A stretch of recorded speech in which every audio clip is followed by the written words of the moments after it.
Agora, a Bíblia em um ano. Uma grande jornada pela história da salvação.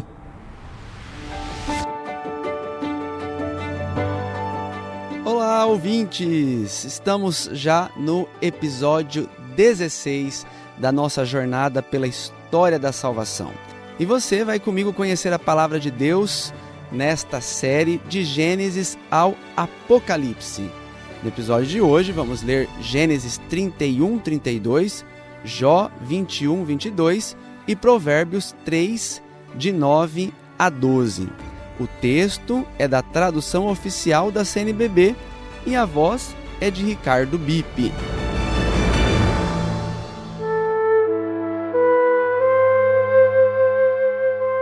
Jacó deixa Labão. Gênesis 31. Jacó soube que os filhos de Labão diziam: Jacó tomou tudo o que era de nosso pai e construiu toda essa riqueza com aquilo que era de nosso pai. Notou também que Labão já não olhava com bons olhos como antes. E o Senhor disse a Jacó: volta para a terra de teus pais e para a tua parentela, e eu estarei contigo. Jacó mandou chamar Raquel e Lia para o campo onde estava com o rebanho e disse-lhes: eu noto que vosso pai já não me olha com bons olhos como antes, mas o Deus de meu pai está comigo. Vós mesmas sabeis que servi vosso pai com todas as minhas forças, enquanto vosso pai me explorava, mudando 10 vezes o meu salário. Mas Deus não permitiu que ele me prejudicasse. Quando ele dizia: teu salário serão os animais malhados, todos os animais do rebanho pariam malhados. E quando dizia: os animais listrados serão teu salário, todos pariam listrados. Deus tirou assim o rebanho de vosso pai e o deu a mim. Com efeito, no tempo do cio das ovelhas, vi em sonho que os carneiros que cobriam as ovelhas eram listrados, malhados ou salpicados. E o anjo de Deus me chamou em sonho: Jacó. Eu lhe respondi: eis-me aqui. Então ele disse: levanta os olhos e vê.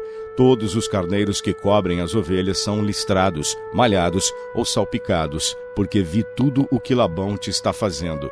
Eu sou o Deus de Betel, onde ungiste a pedra e me fizeste a promessa. Levanta-te, sai desta terra e volta para a terra de tua parentela. Raquel e Lia responderam: será que não temos direito a um dote ou herança na casa de nosso pai? Acaso seremos tratadas como estrangeiras? Ele nos vendeu e devorou o preço que se pagou por nós. Toda a riqueza que Deus tirou de nosso pai pertence a nós e a nossos filhos. Faze já o que Deus te mandou. Jacó levantou-se e fez as mulheres e os filhos montarem nos camelos.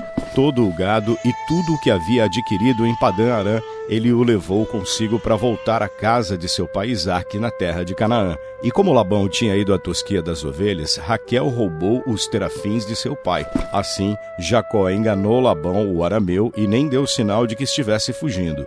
Fugiu com tudo o que lhe pertencia, atravessou o rio Eufrates e dirigiu-se à montanha de Galaade. Labão e Jacó, perseguição e aliança. 3 dias depois informaram a Labão que Jacó tinha fugido. Então Labão reuniu sua gente e o perseguiu numa distância de 7 dias até alcançá-lo na montanha de Galaade. De noite, porém, num sonho, Deus veio a Labão, o arameu, e disse-lhe: não fales nada a Jacó, nem bem nem mal. Labão alcançou Jacó quando este havia armado sua tenda na montanha. Labão acampou com sua gente na montanha de Galaade. Então Labão disse a Jacó: que fizeste? Enganaste-me e levaste contigo minhas filhas como se fossem prisioneiras de guerra. Por que fugiste secretamente e me enganaste em vez de me avisares? Eu teria feito uma despedida com festa, cantos, pandeiros e cítaras. Nem sequer me deixaste beijar minhas filhas e meus netos. Agiste estupidamente. Teria poder para vos fazer mal. Mas o Deus de vosso pai falou-me na noite passada, dizendo: cuida para não falar coisa indevida a Jacó. Se foi por sentires saudade da casa de teu pai que decidiste partir, por que então furtaste meus deuses? Jacó respondeu a Labão: eu fiquei com medo, pensei que talvez me tirasses tuas filhas. Ora, quanto aos teus deuses, não continue com vida aquele que os encontrares. Na presença de nossa gente, busca tudo o que é teu e leva-o. Jacó não sabia que Raquel os havia roubado. Labão entrou na tenda de Jacó, na tenda de Lia e na tenda das duas servas, mas não achou nada. Saiu então da tenda de Lia e entrou na tenda de Raquel. Esta havia furtado os terafins e escondido nos arreios do camelo e estava sentada em cima. Labão revirou toda a tenda, mas não achou. Raquel disse a seu pai: não te irrites, meu senhor, por não poder levantar-me diante de ti, uma vez que estou com minhas regras. E por mais que procurasse, Labão não encontrou os terafins. Então Jacó irritou-se e discutiu com Labão, dizendo-lhe: qual é o meu crime, qual o meu pecado para assim me perseguires? Depois de revirares todas as minhas coisas, achaste algo de tua casa? Apresenta-o aqui diante de minha gente e da tua, para que julguem entre nós dois. 20 anos passei em tua casa, e tuas ovelhas e tuas cabras não abortaram, nem comi os cordeiros de teu rebanho, nem te apresentava os animais estraçalhados pelas feras. Eu arcava com o prejuízo, e tu reclamavas de mim o que era roubado de dia e o que era roubado de noite. De dia me consumia o calor, de noite o frio, e o sono me fugia dos olhos. 20 anos passei em tua casa, 14 anos te servi por tuas filhas, 6 por teu gado, e 10 vezes me mudaste o salário. Se não estivesse comigo o Deus de meu pai, o Deus de Abraão e o terror de Isaque, agora me terias despachado de mãos vazias. Deus viu a minha aflição, o trabalho de minhas mãos, e te deu a sentença na noite passada. Labão respondeu a Jacó: estas filhas são minhas filhas, estes filhos são meus filhos, estes rebanhos são meus rebanhos, e tudo quanto vês é meu. Como faria hoje algo contra estas minhas filhas e contra os filhos que elas deram à luz? Vamos, portanto, eu e tu, fazer uma aliança, que sirva de testemunho entre mim e ti. Tomou Jacó, então, uma pedra e ergueu-a como marco. Depois ordenou a seus irmãos: ajuntai pedras. Eles ajuntaram pedras e fizeram um monte, junto do qual eles comeram. Labão lhe deu o nome de Jegar-Saaduta, isto é, Monte do Testemunho, ao passo que Jacó o chamou de Galede, cada qual em sua própria língua. Labão disse: hoje este monte de pedras é testemunha entre mim e ti, por isso foi chamado Galede, isto é, Monte Testemunha. E também Masfa, isto é, vigia, pois Labão dissera: o Senhor vigia a nós dois quando estivermos fora da vista um do outro. Se maltratares minhas filhas, ou tomares outras mulheres além delas, mesmo que não haja ninguém conosco, sabe que Deus mesmo será testemunha entre mim e ti. E Labão disse mais a Jacó: olha este monte de pedras, olha este pilar que erigi entre mim e ti. Este monte e este pilar são testemunhas de que eu não ultrapassarei este monte, nem tu ultrapassarás este monte e este pilar com intenção maligna. O Deus de Abraão e o Deus de Nacor julguem entre nós. E Jacó jurou pelo Deus terrível de Isaque, seu pai. Depois ofereceu sacrifícios na montanha e convidou sua gente para comer. Comeram e passaram a noite na montanha. A disputa entre Labão e Jacó revela o quão vulnerável somos diante das paixões e de nossos desejos. O apego às coisas materiais pode nos levar a tomar partidos em situações que exigiriam mais a virtude da prudência e da temperança. Em meio a essas dificuldades, enxergamos, no entanto, a proteção de Deus aos seus escolhidos. O pacto de Jacó com Labão também recorda a gravidade dos juramentos em relação ao segundo mandamento. Diz o catecismo a esse respeito: fazer um juramento é tomar a Deus como testemunha do que se afirma, é invocar a veracidade divina como garantia da própria veracidade. O juramento compromete o nome do Senhor. Ao Senhor teu Deus adorarás, a Ele servirás e pelo seu nome jurarás. Jacó em Manaim, presentes para Esaú. Gênesis 32. De manhã, Labão levantou-se, beijou as suas filhas e os filhos delas, e os abençoou. Depois foi embora, de volta para casa. Jacó prosseguiu viagem e os anjos de Deus vieram-lhe ao encontro. Ao vê-los, Jacó disse: Este é o acampamento de Deus. Por isso deu ao lugar o nome de Manaim, isto é, acampamento. Jacó mandou adiante de si mensageiros a Esaú, seu irmão, na terra de Seir, nos campos de Edom. Deu-lhes esta ordem: Assim direis a meu senhor Esaú, assim fala teu servo Jacó: Vivi como migrante com Labão e fiquei com ele até agora. Tenho bois, jumentos, rebanhos, escravos e escravas. Mandei informar meu senhor para que eu encontre graça a seus olhos. Quando os mensageiros voltaram, disseram a Jacó: Estivemos com teu irmão Esaú, e ele vem contra ti com 400 homens. Jacó ficou com muito medo e angustiado. Dividiu sua gente, o rebanho, o gado e os camelos em 2 acampamentos, porque pensava: se Esaú atacar um dos acampamentos e os destroçar, talvez o outro fique a salvo. E Jacó disse: Deus de meu pai Abraão, Deus de meu pai Isaque, ó Senhor, que me disseste: volta à tua terra e à tua parentela e te farei bem. Eu não mereço toda a benevolência e toda a fidelidade com que trataste teu servo. Passei este rio Jordão, trazendo apenas meu cajado, e agora tenho 2 acampamentos. Livra-me das mãos de meu irmão Esaú, pois temo que venha e mate as mães com os filhos. E tu disseste: certamente te farei bem e tornarei a tua descendência como a areia do mar, mais do que se pode contar.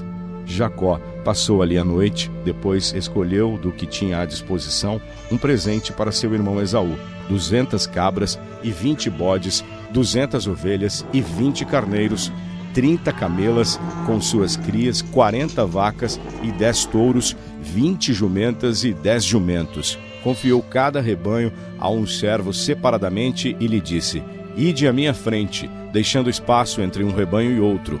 Ao primeiro deu esta ordem: se meu irmão Esaú te encontrar e te perguntar: de quem és, onde vais e de quem é isso que vem à tua frente, tu lhe responderás: é de teu servo Jacó. É um presente que ele envia a meu senhor Esaú. Ele mesmo vem depois de nós. A mesma ordem deu ao segundo, ao terceiro e a todos os que levavam os rebanhos, dizendo-lhes: assim falareis a Esaú quando o encontrardes, e direis também: olha, teu servo Jacó vem depois de nós. Pois Jacó dizia consigo: vou aplacá-lo com o presente que me precede, e depois o verei pessoalmente. Talvez me seja propício. E o presente atravessou a frente dele, enquanto ele passou a noite no acampamento.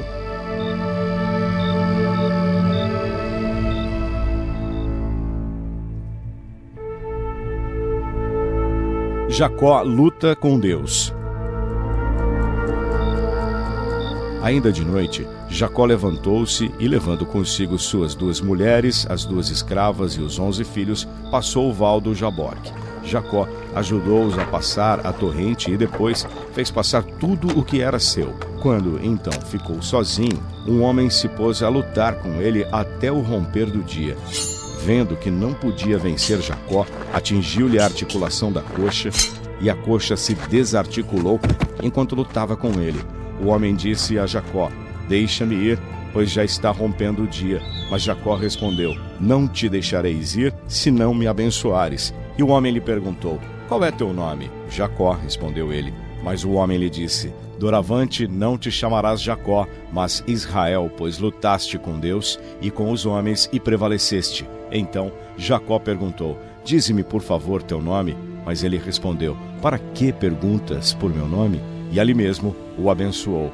Jacó chamou esse lugar pelo nome de Fanuel, pois disse: vi Deus face a face e minha vida ficou preservada. Quando passou por Fanuel, o sol despontou sobre ele. Como ele andava mancando por causa da coxa, os israelitas não comem até hoje o nervo ciático, na articulação da coxa, porque o homem havia atingido a articulação da coxa de Jacó no nervo ciático. Este capítulo é um dos mais difíceis, porque descreve a luta de Jacó com Deus. A esse respeito, o Papa Bento XVI ensinou em uma de suas catequeses. Abre aspas. No episódio da luta de Jacó, oferece-se ao fiel um texto paradigmático em que o povo de Israel fala da própria origem e delineia as características de uma relação especial entre Deus e o homem. Por isso, o Catecismo da Igreja Católica recorda que a tradição espiritual da Igreja viu nesta narrativa o símbolo da oração como combate da fé e vitória da perseverança. O texto bíblico fala-nos da longa noite da busca de Deus, da luta para conhecer o seu nome e para ver o seu rosto. Trata-se da noite da oração que, com tenacidade e perseverança, pede a Deus a bênção e um nome novo, uma renovada realidade, fruto de conversão e perdão. Assim, a noite de Jacó torna-se para o fiel um ponto de referência para compreender a relação com Deus, que na oração encontra sua máxima expressão. A oração exige confiança, proximidade, quase num corpo a corpo simbólico, não com um Deus adversário, inimigo, mas com o Senhor que abençoa, que permanece sempre misterioso, que parece inalcançável. Fecha aspas. Vejamos agora essa luta e combate da oração no sofrimento de Jó.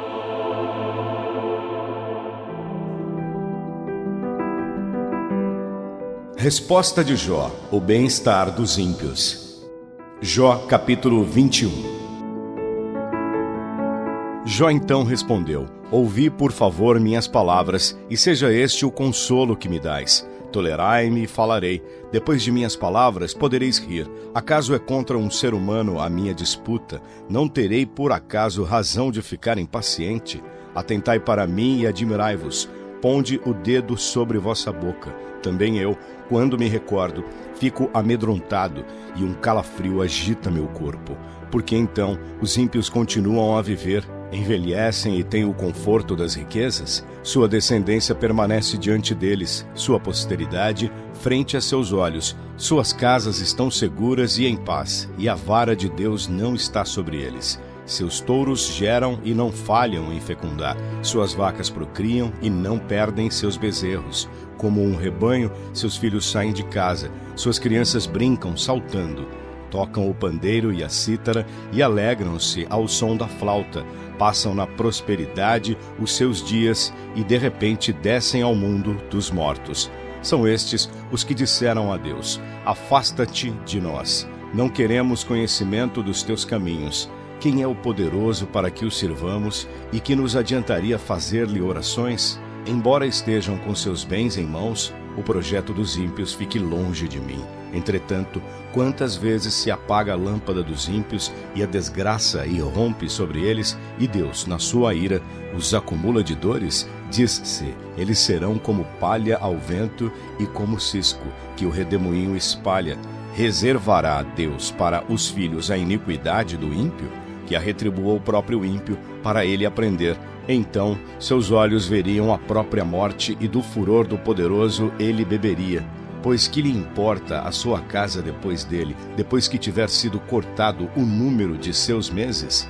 Acaso ensinará alguém a Deus o conhecimento, a ele que julga os que estão nas alturas? Este morre com saúde, robusto, rico e feliz. Suas entranhas estão cobertas de gordura, e seus ossos estão cheios de tutano. Aquele, ao contrário, morre na amargura de sua alma, sem quaisquer recursos. Contudo, ambos dormirão juntos no pó e os vermes os cobrirão. Por certo, conheço vossos pensamentos e vossas sentenças iníquas contra mim, pois dizeis: onde está a casa do príncipe e onde as tendas dos ímpios? Acaso não interrogastes a qualquer dos viajantes e não acreditastes no que dizem? Que, no dia do desastre, o mal é preservado e no dia do furor ele escapa?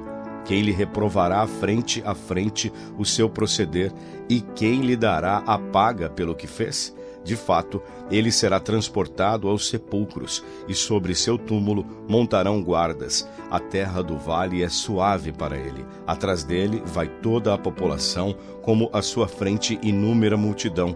Como, pois, quereis consolar-me em vão, se da vossa resposta só resta a falsidade? Terceiro discurso de Elifaz. impossibilidade de Deus e crimes de Jó. Jó, capítulo 22. Então Elifaz de Temã tomou a palavra. Acaso pode o homem ser útil a Deus quando o inteligente é útil apenas para si mesmo? Que adianta ao poderoso se fores justo? Ou que proveito lhe trazes em guardar íntegro o teu caminho? É pelo teu temor que ele te repreende ou entra contigo em juízo? Não antes por causa da tua múltipla maldade e das tuas infinitas iniquidades? De fato, penhoraste os teus irmãos sem motivo e aos nus despojaste de suas vestes. Não deste água ao cansado e ao faminto negaste o pão. Acaso é só ao forte que pertence à terra e só o favorecido habitará nela? As viúvas despediste de mãos vazias e os braços dos órfãos deixaste sem força. Por isso está cercado de laços e repentino terror te perturba. As próprias trevas tu não vês e o ímpeto das águas te oprime. Acaso Deus não é mais exaltado que o céu? Considera o vértice das estrelas, como é alto. Mesmo assim dizes, que é que Deus sabe? Acaso ele julga através da escuridão? As nuvens são o seu esconderijo e ele não considera as nossas coisas. Pelo alto do céu ele passeia. Acaso desejas trilhar o caminho de sempre que os homens iníquos pisaram? Arrebatados antes de seu tempo, uma torrente subverteu seus fundamentos, pois diziam a Deus, afasta-te de nós. E que poderia fazer-nos o poderoso? Contudo, foi ele que encheu de bens as nossas casas, apesar do pensamento dos malvados estar longe dele. Os justos verão e se alegrarão, e o inocente zombará deles. Na verdade, foi destruída a sua estabilidade, e o fogo devorou os seus restos. Reconcilia-te, pois com ele terás paz. Por estes meios conseguirás os melhores frutos. Recebe de tua boca a lei e guarda as suas palavras no teu coração. Se te converteres ao poderoso, progredirás, se removeres a iniquidade da tua tenda. E adquirirá ouro como terra e como areia da torrente de Ofir. E o poderoso será o teu ouro, e a prata se amontoará para ti. Então nadarás em delícias no poderoso e elevarás a Deus o teu rosto. Suplicante lhe rogarás e ele te ouvirá, e pagarás as tuas promessas. Farás um projeto e se realizará, e nos teus caminhos brilhará a luz, pois ele humilha quem fala coisas soberbas, mas quem for humilde será salvo. Ele liberta o inocente, que será salvo pela pureza de suas mãos.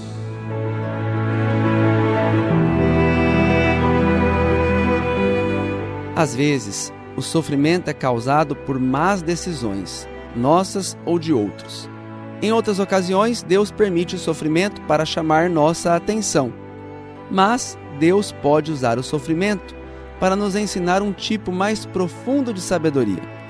A Bíblia deixa claro que Jó era um homem justo. Ele não era culpado de nada. Ele não precisava se arrepender. Então, seu sofrimento não foi devido a algo que ele tinha feito. Por isso, a melhor coisa que os amigos de Jó poderiam fazer por ele era sentar-se com ele em silêncio por 7 dias. Frequentemente queremos dar a alguém que está sofrendo algum tipo de resposta. Então oferecemos um lugar comum, mas não conhecemos a mente de Deus ou sua vontade perfeita. Às vezes não há resposta humana. Em última análise, a resposta só pode vir do próprio Deus. Rezemos agora com os provérbios.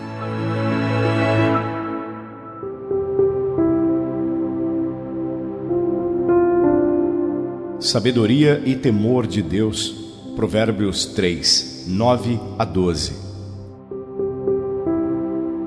Honra ao Senhor com a tua riqueza e com as primícias de todos os teus frutos, e teus celeiros ficarão cheios de trigo, e transbordarão de vinho os teus lagares. Meu filho, não rejeiteis a disciplina do Senhor, nem a desprezes quando ele te corrige, pois o Senhor corrige os que ele ama, como um pai quer bem ao filho.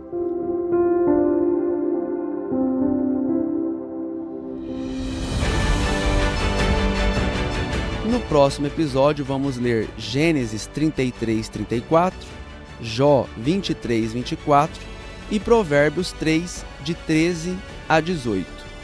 Deus abençoe a todos e até lá. Tchau!